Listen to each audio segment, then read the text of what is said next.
So today we have another kind of great chapter of Tokyo Ghoul once again, and I'm going to get into it quick because I don't have much time here. But at the start we have Kane kind of confronted by Eto, and I really feel bad for this guy at this point because he's just like, it's really pitiful. They kind of put it into retrospect, like he's kind of a young boy and his kind of family are all killed, and then he's sent to Tsukiyama. He has no friends, no family, no nothing. He doesn't know nobody. He's kind of by himself, and he's got not really much to live on. And then he's like given the job of looking after Tsukiyama, who is kind of an ungrateful motherfucker.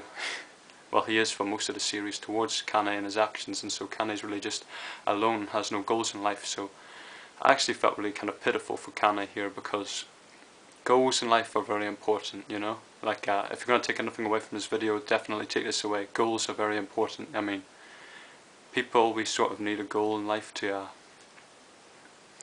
flourish, to, not self-loathe, not hate each other, not hate ourselves. We kind of need a goal, or something like that to focus on. And Kane doesn't really have that, so I suppose you could say he kind of has it in Tsukiyama, but he doesn't really seem very satisfied with that goal.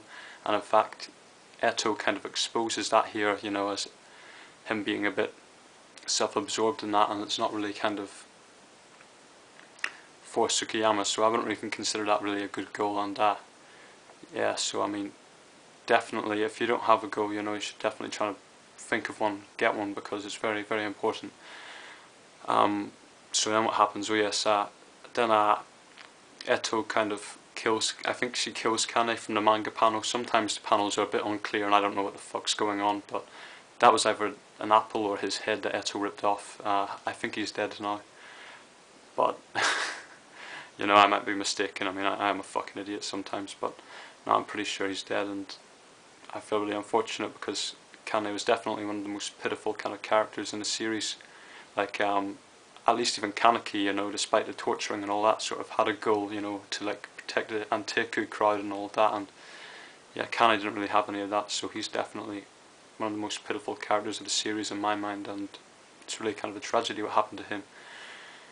Then we have the whole now this was good because we have the whole mask operation, commencing, and we actually get somewhere in the story, like the CCG are kind of getting some intel, some solid ground. They're actually kind of progressing, and we're getting, ground made. We're actually, going somewhere, because, the last kind of chapters of the series have seemed kind of like, I mean, just this whole series in general has seemed kind of very slow paced. Not too much has happened. I mean, we've had fights and stuff, but not really that many characters have died, and not really that much solid ground has been made, in my honest opinion. I mean, we have had fights and stuff, but it's just, I felt it's kind of been kind of slowish, just, that's my opinion though. But yeah, so I was kind of happy that the CCG kind of made some ground, interviewing them ghouls, and we kind of got some intel for them to work with, so we're actually getting somewhere in this investigation instead of it being a damn standstill and nothing really happening. And then, Kaneki, this was the best part for me in my opinion, just this kind of revelation to him, the fact that he puts on the mask and then the ghouls still remember him as the fucking eye patch, and then they're all like scared, running away from him, and he has no idea obviously, but he's beginning to suspect something. He's got something in his head. He's beginning to kind of remember, I think, who he used to be, which is definitely very good, because I want him back. I think we all want him back, but it's definitely good to see he's remembering something, and we're getting a lot of progression by the looks of things on his memory, especially whenever he finds a little file of Amond,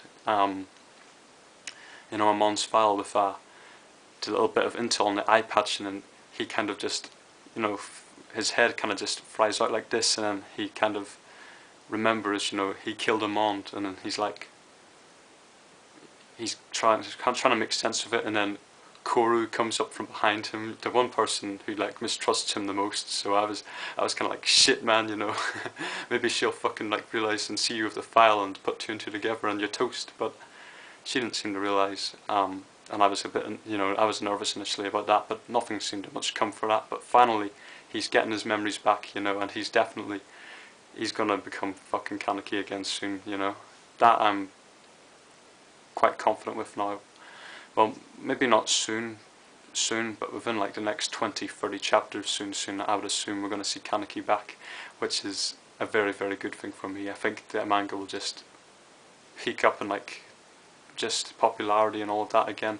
You know, it'll get a lot more enjoyable whenever he comes back, so I'm definitely looking forward to that. But yeah, that's all I have for this one. Wait for next week's chapter, be a bit longer this time, but peace, take care, and bye.